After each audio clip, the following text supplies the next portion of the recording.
안녕하세요. 매일 아침 말씀 묵상에 오신 여러분을 진심으로 환영합니다. 11월 4일 목요일 너희의 지혜요 너희의 지식이라. 생각할 문제, 무엇이 그들의 지혜와 지식이라고 말씀하셨습니까? 무엇이 빛과 소금의 역할을 하는 삶일까요? 오늘 우리에게 주는 교훈은 무엇입니까? 신명기 4장 6절입니다. 너희는 지켜 행하라. 이것이 여러 민족 앞에서 너희의 지혜요 너희의 지식이라. 그들이 모든 규례를 듣고 이르기를 이 큰 나라 사람은 과연 지혜와 지식이 있는 백성이로다 하리라. 하나님의 계명이 크고 참으로 놀랍지만 그것이 지켜 순종하지 않을 때는 그들에게 무익한 것이 되는 것입니다. 얼핏 보면 규례와 법도 자체가 지혜와 지식을 포함하고 있는 것처럼 보일 수 있습니다. 하지만 그것은 본문이 이야기하는 것이 아닙니다. 하나님께서 그들에게 규례와 법도를 가르쳐 주신 것은 맞습니다. 하지만 그들의 지혜와 지식은 그것을 지키고 순종하는 데서 오는 것입니다. 그들의 순종이 곧 그들의 지혜와 지식이었습니다. 이스라엘은 지금껏 세상이 가져보지 못한 법과 규칙과 규정을 가지고 있었을지 모릅니다. 사실 그랬습니다. 하지만 아무리 좋은 것을 가지고 있다 할지라도 그것을 지키지 않는다면 무슨 소용이 있겠습니까? 그들의 지혜와 지식은 하나님의 율법에 순종하는 그들의 삶을 통해 나타나게 될 것이었습니다. 그들은 삶을 통해 하나님께서 그들에게 허락하신 진리를 드러내 보여야 할 것이었는데 그것은 그들이 하나님의 말씀에 순종할 때만 가능한 것이었습니다. 마치 비유적으로 이야기한다면 하나님께서 그들에게 정말 멋지고 좋은 차를 주신 것과 같습니다.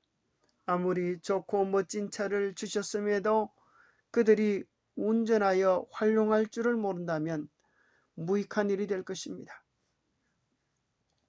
하나님께서 주신 말씀을 순종할 때 그것은 우리의 삶을 변화시키는 힘과 위력이 되고 우리 주변을 변화시키는 감화가 되게 될 것입니다. 무엇이 빛과 소금의 역할을 하는 삶일까요? 너희는 세상의 소금이니 소금이 만일 그 맛을 잃으면 무엇으로 짜게 하리요? 후에는 아무 쓸데없어 다만 밖에 버려져 사람에게 밟힐 뿐이니라. 너희는 세상의 빛이라. 산에 있는 동네가 숨겨지지 못할 것이요 사람이 등불을 켜서 말 아래 두지 아니하고 등경 위에 두나니 이러므로 집안 모든 사람에게 빛이 나니라. 이같이 너희 빛이 사람 앞에 비치게 하여 그들로 너희 착한 행실을 보고 하늘에 계신 너희 아버지께 영광을 돌리게 하라. 하나님은 우리를 세상을 만나게 하는 소금, 세상을 밝히는 빛이라고 이야기하셨습니다. 소금은 세상 속에 섞여질 때 비로소 제 맛을 낼 수 있고 빛은 어둠 속에 있을 때 제 역할을 할 수 있는 것처럼 우리도 세상과 섞여서 우리의 삶으로 그들을 만나게 하고 우리의 착한 행실을 통하여 하나님께 영광을 돌릴 수 있도록 해야 한다고 말씀하고 계십니다. 하나님의 율법에 순종했더라면 그들은 세계 열방 앞에서 놀랄 만큼 번영했을 것이다.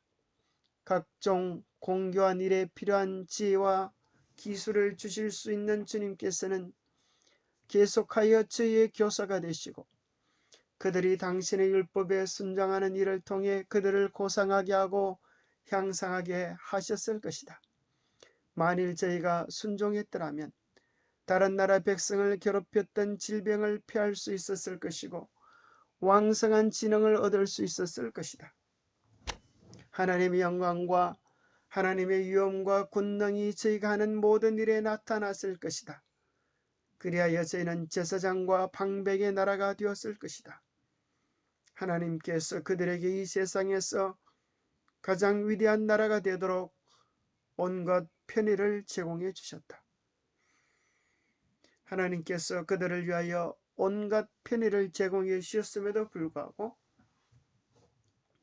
그들이 순종하지 않았을 때 무익한 것이 되고 말았습니다.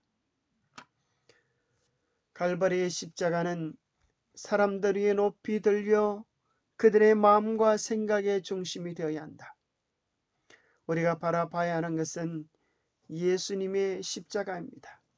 십자가는 우리에게 무엇을 이야기해 줍니까? 우리를 향한 담없는 사랑을 이야기해 줍니다. 십자가를 바라볼 때 우리의 마음은 그분의 사랑으로 충만하게 되고, 십자가를 바라볼 때 우리의 모든 영적 기능은 하나님께로부터 직접 받는 거룩한 능력으로 충전될 것입니다. 그리고 또 주님을 위한 진실한 사업에 힘을 집중시키는 일이 일어나게 될 것입니다. 일꾼들은 이 땅을 밝히는 산 대리자로서 세상을 향해 광선을 내뿜을 것입니다. 꾸준히 참아낸 시련, 감사하는 마음으로 받은 축복, 용감하게 물리친 유혹, 온유, 친절, 자비, 늘 나타나는 사랑, 이 모든 것들은 세상의 빛을 한 번도 받은 적이 없는 이기적인 마음의 흑암과는 완전히 대조적인 품성에서 비치는 빛들입니다. 마치 발전소에서 전기를 보내어 우리가 사용하는 다양한 전기 제품을 작동시킬 수 있는 것처럼 우리의 모든 능력의 근원은 갈바리의 십자가입니다. 갈바리의 십자가는 우리의 영적 발전소입니다. 우리의 마음과 생각이 갈바리의 십자가에 집중될 때 주님의 그 영원하고 풍성한 자원으로부터 우리는 이 세상에 나타낼 수 있는 충만한 사랑을 공급받을 수 있게 될 것입니다. 우리는 나누어 주고 나누어 줌으로 더 풍성해지는 하늘의 법을 경험하게 될 것입니다. 하나님의 말씀은 바른 길로 나가게 해줌. 마음 가운데 쌓아놓으며 신령하게 품은 하나님의 말씀은 그리스도의 은혜의 능력을 통하여 순종할 때 그 말씀은 사람을 바르게 하고 바른 길로 나가게 한다. 그러나 모든 인간적인 가마력과 모든 세속적인 발명은 인간에게 능력과 지혜를 주기에는 너무나도 무력하다. 인간의 힘만으로는 정욕을 제어하지 못하며 품성의 결함을 바로잡지 못한다. 그러하기에 우리는 성령의 도우심을 간구해야 합니다. 하나님이 우리를 도와주실 때 우리는 축복의 통로로서 쓰여질 수 있게 될 것입니다. 누구든지 마음과 생애에 하나님의 축복이 다른 사람에게 흘러 들어갈 수 있는 길을 내면 자신도 반드시 풍성한 축복을 받게 된다. 산과 들은 산속의 겨울이 바다로 흘러가도록 길을 제공하지만 그것 때문에 피해를 보는 일은 없다. 오히려 주는 것으로 인해 몇백 배의 보답을 받는다. 노래를 부르며 흘러가는 시냇물이 실록과 수확이라는 선물을 남기는 것을 보면 알 수 있다. 기슭에 풀을 봐도 다른 것보다 더 푸르고 나무들도 더 싱싱하고 꽃들도 더 탐스럽다. 우리의 마음과 생애를 하나님의 축복이 다른 사람들에게 흘러나갈 수 있는 풍성한 축복의 통로로 드릴 때 우리를 통하여 많은 사람들이 복을 받을 뿐 아니라 무엇보다도 우리 자신이 큰 복을 받을 것이라고 이야기해 주고 있습니다. 마치 시냇물이 흘러가도록 강둑이 허용을 하면 오히려 더 많은 복을 받는 것과 같은 이치입니다. 우리 자신이 먼저 순종하고 그것을 나누어 줌으로 풍성한 축복의 통로가 되시기를 간구합니다. 기도하겠습니다. 하나님 아버지, 우리에게 값으로 헤아릴 수 없는 사랑의 빛, 은혜의 빛, 기쁨의 빛, 복음의 빛, 생명의 빛들을 주셔서 감사합니다. 받은 빛들의 순종으로 반응할 수 있도록 도와주시옵소서. 받은 빛들을 나눔으로 더욱 충만해지는 경험으로 인도하여 주시옵소서.